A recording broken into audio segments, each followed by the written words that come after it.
So did you guys see my note this morning? My email? It's the last one. Yes. Ever. I will disappear.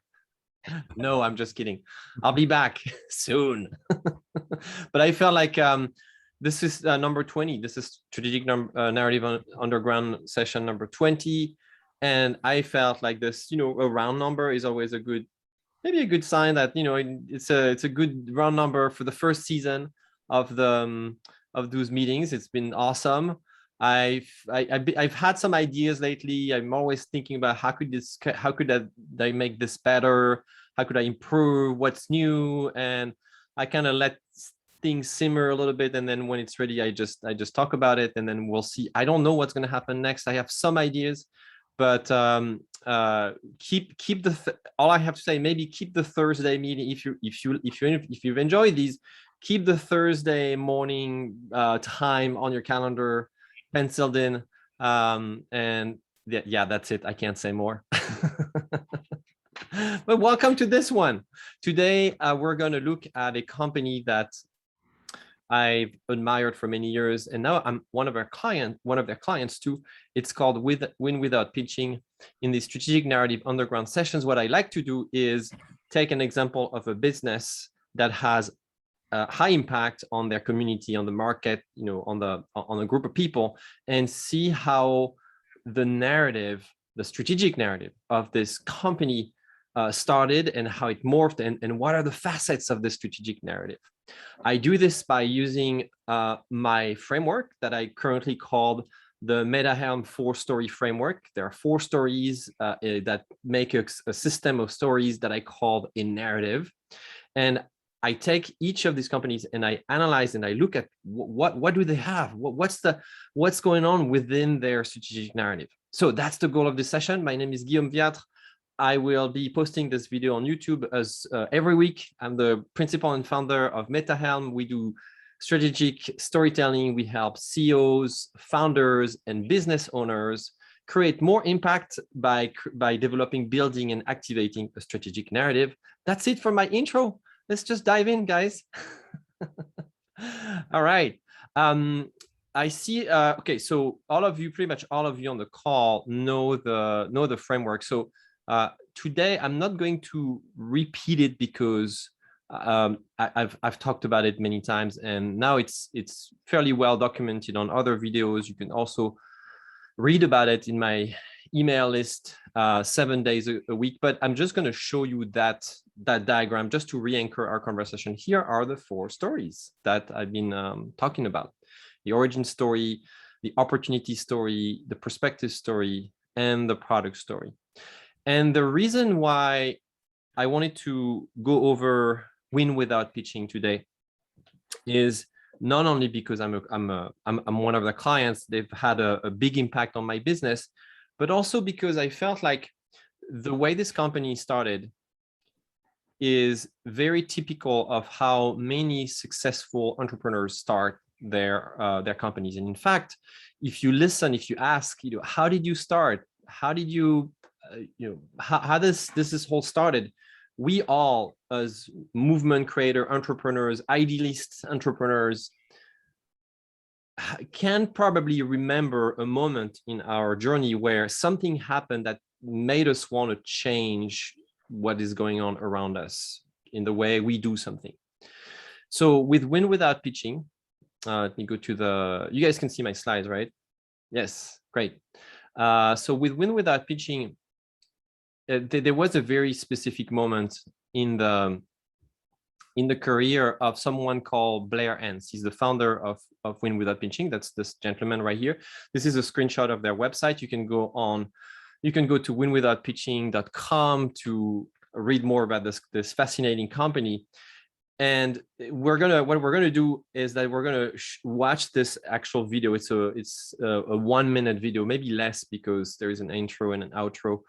We're going to watch this video. And the reason why I wanted to focus on Win Without Pitching today is because it's a great example of an origin story, how the origin story shows up and how it drives pretty much everything else inside and outside this organization. So to me, it's fascinating that pretty much 30 seconds in the life of someone has this massive ripple effect on a large community.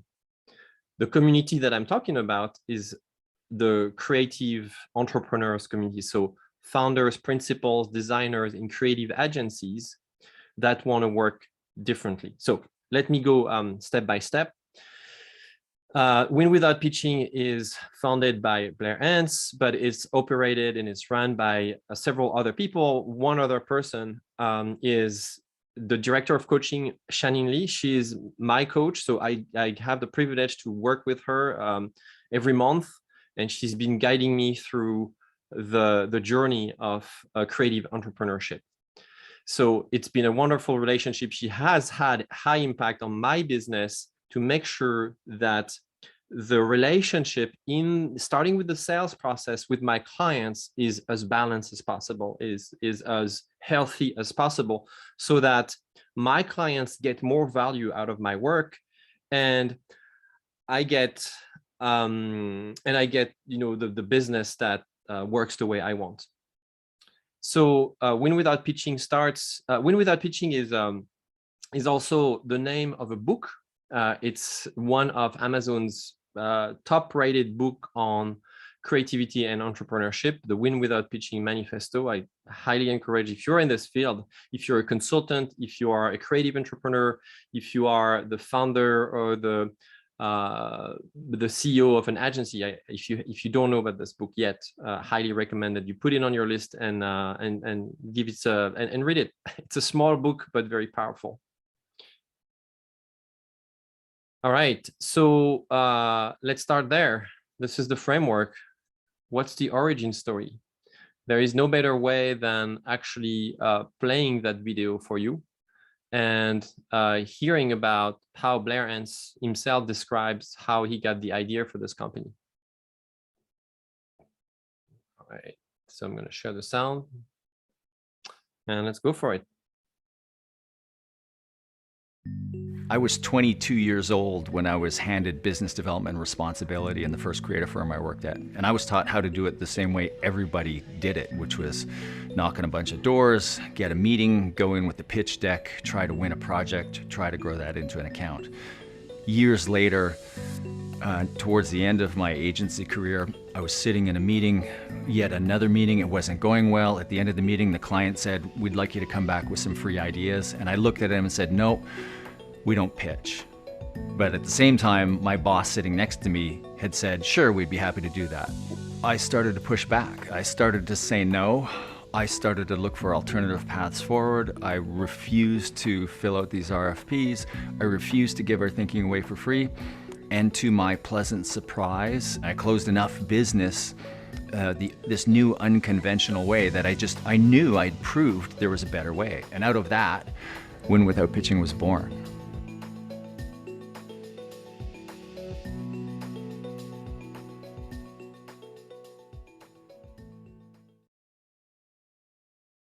So that's the origin story for Win Without Pitching. And it's interesting because I think it was Aurélien before I started the recording for this call, who said, "Oh, I love the teaser you sent, Win Without Pitching, because I don't necessarily like to pitch." And yeah, pitching is a very controversial thing. Some people love to pitch because they like to do presentations. They like the thrill of the reveal of their ideas. They like to impress their crowd. They like that moment of intense stress. And some others hate pitching. And there are many different reasons. One of the tenets of the Win Without Pitching philosophy is that when you enter a pitching contest or cycle, it just positions you not at an equal level to your clients. So you're from the get-go not leading in the sales and in the subsequent work that is going to happen. And the idea is still to win great work and be able to deliver and sell very well without having this tension from the get-go. And that's really what Blair Ants is telling in his story. So the origin story for me has a few components that I'm gonna get back to this origin story because I want to give you a full tour of the company first. But it has a few components. It has a few distinctive elements. You probably feel a little bit of tension, right? In how Blair tells his story, why he started this company. It started really from a moment of struggle. It started with a moment of, we can't do this anymore. I don't agree with this system. And pitching is really the most common way that creative agencies, creative companies sell their work. And at that very moment, he decided that he wanted to stand against this mainstream way of doing business. So what is the opportunity that Win Without Pitching is after? It's fascinating. So this is a screenshot of the website, the winwithoutpitching.com website. It's fascinating to see that the opportunity is described as a movement. And you've heard me use the word movement now for a while, because I truly believe that impactful entrepreneurs, impactful companies don't see their success just limited by what is happening in their building or just with their clients. They see it way bigger than themselves. And they operate a little bit with this detachment, if you will. They go and they shoot for something that is greater than themselves, which is what truly, movements, social, I'm thinking about social movements, in particular, really do and how they operate.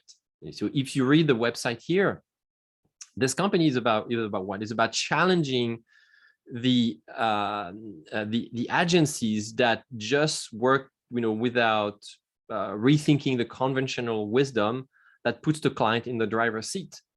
And they do this for two reasons. One is because, I highlighted here, it's hard to add value when you, the expert practitioner, cannot lead. And if you're not adding the kind of value that otherwise you might, then you're not going to be compensated the way you should be compensated. So it's not just a question of money. It's a question of equality, of fairness. That's really the value that this brand is trying to defend here. The fairness in the way we do creative work. I'm a creative guy. I'm an artist, and for the longest time, I've struggled with that. I didn't know how to sell my work. I even early on in my career, I would do work for free. I would take people up when they told me, yeah, come to my party, come to my company and do your art and you'll have exposure. And I would do this. I was very young. I didn't know other ways.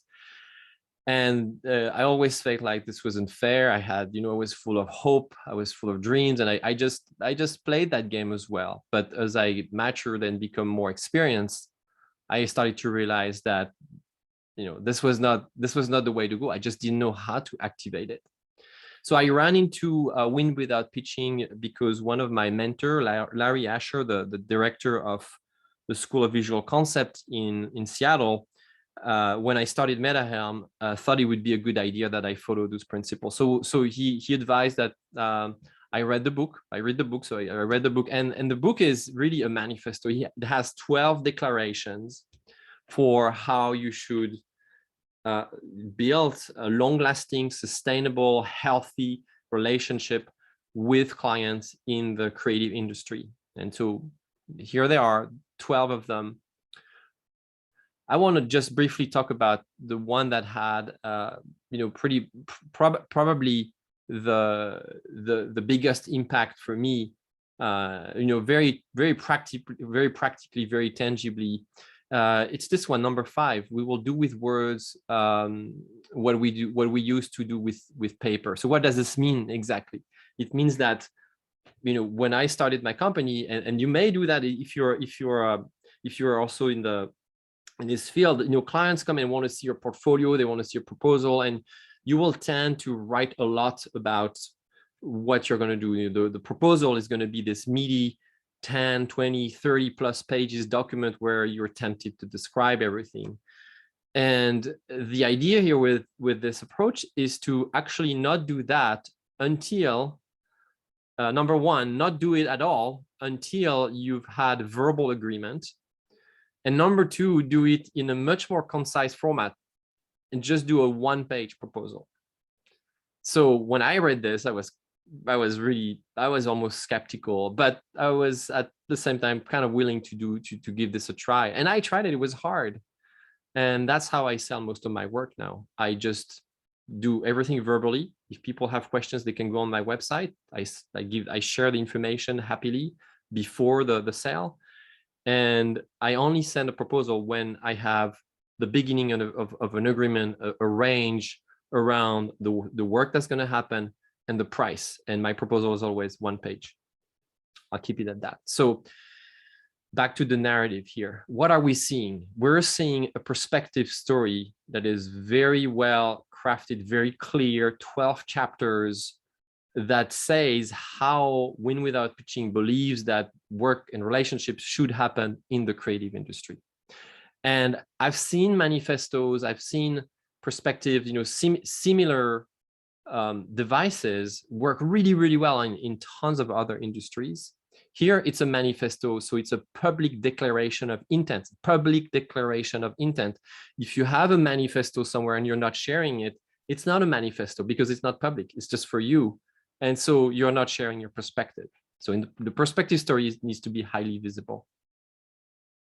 The product story in this case is, so what is a product story? The product story is the definition of all devices, all tools, all material, everything that helps your community, your clients achieve the opportunity that you are recommending with your narrative. So what is the product story here? So Win Without Pitching is a training and coaching program. You can access their programs online. There are 4 types of programs, starting from coaching, private training, boot camps, and workshops. That's the product story right there. To summarize, and then remember, I'm going to go back to the origin story in just a moment, but to summarize, here's the overview of the strategic narrative. I was sitting in a sales meeting and I refused to pitch, despite my boss telling me that we're going to pitch, but I say no. And it's because I believe that we can, I'm mimicking Blair Ants here. I'm probably not doing justice to exactly how we would say it. Blair, if you see this, please forgive me. This is just an experiment and an exercise. But you would probably say, we can change the way creative services are sold and bought one agency at a time. That's actually from Blair Ant's website, Win Without Pitching website, and it will require courage. It is a courageous move. Movements only exist thanks and because of courageous people. There is a risk. There is a big dream, but there is a risk. There is reward as well. The perspective is, as a creative agency, you can deliver better work and be more profitable without giving your ideas for free. And the product we just saw, you can learn to win more work without pitching through our classes and our courses. So it's fascinating that this company is just designed like a social movement. Let's go back to the origin story. I told you that I see a common pattern, a common structure in pretty much every origin story of successful, impactful companies. And there it is. I've talked about a slightly different structure in earlier strategic narrative underground sessions. I think it was number 3 or 4. I already covered the origin story, and I was kind of starting to shape this idea, but I gave it more thought. And these are the 7 elements that I see. So let me take Blair's example through that filter. Here are the 7 elements. So who's the main character? Who's the main character? Blair himself. He's the center of that story. He's the 22-year-old that has the responsibility of business development in a creative agency. That's when the story started. The origin story is the only story in the system of the 4-story strategic narrative where you, the founder, CEO, or business owner, is the hero of the story.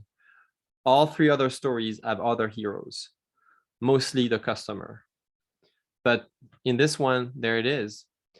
what's the situation? Well, he's in a meeting, and and he was told that the way you sell creative services is by knocking on doors and pitching and filling RFPs, a request for proposals, and sending a deck, and trying your way this way.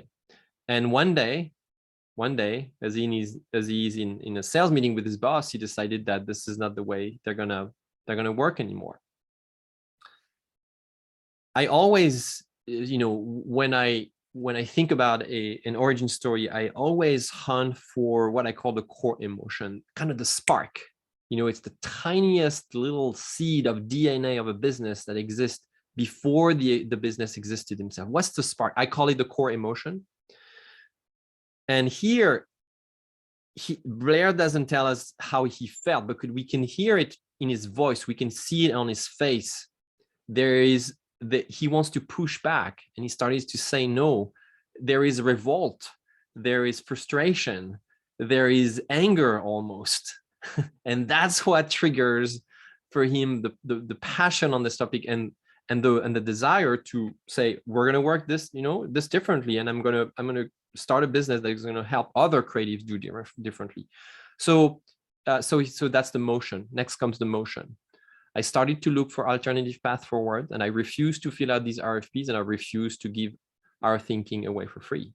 That's what he concretely decided to do. I see a lot of movements who have those big ideas, who are able to rally people, those companies who start with a great following, but what you should do then next is not always very clear, and therefore those companies struggle to really be successful because they don't necessarily give a clear role to the community, to stakeholders and customers, besides just buy our stuff. So the role is not very, very clear. In this case, the role is very, very clear. It's very tangible. It's explaining great details in the Win Without Pitching book. And that's what Blair started to do himself. And finally, that's where we see the emergence, the start of the opportunity. The opportunity is that you can still have a great business, actually you can create a better business. You can serve your clients way better. You can really create a system that helps you be even more creative, less stressed, deliver better work. If you're a designer, produce better products, better design products. If you're a consultant, give better advice. That's really the opportunity. So you're making your clients more successful by starting by reconsidering the relationship from the get-go.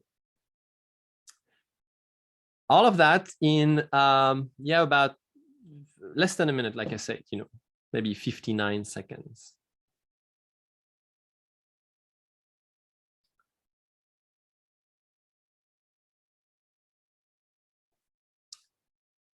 So great origin story there. When I reflect on those past 20 sessions, I can't help but think that these 20 sessions are maybe part of my continuing own origin story. I was not planning on discussing those 4 stories. That model actually came along those 20 strategic narrative underground sessions. I didn't have this plan before. I didn't have this model. This was a total experiment. I did, however, and I still have a book manuscript to finish. That's also one of the reasons why I want to take a little bit of a break, because those sessions force me to come up with a lot of ideas, and I need to digest them. So everybody has an origin story. You don't need to be an entrepreneur or a founder of a company to have. Everyone has an origin story. Everyone is here on this planet to accomplish something crucial, important, impactful, meaningful.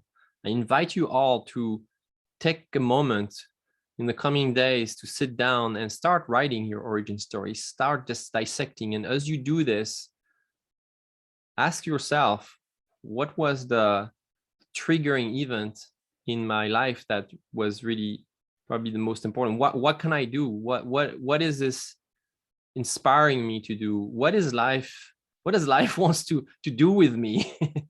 Instead of trying to control your life, I think there is a spiritual and philosophical also aspect in looking at an origin story this way, and is to admit that you don't have control over everything you do. You have to accept that things around you, the context, people you meet, the circumstances in which you are really part of the chemistry to start something, especially if you want to start a company. I'll leave you with that to think about. Thank you so much for listening. I hope you have a wonderful week.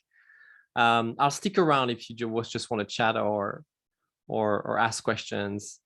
It was a pleasure to share some thoughts with you today.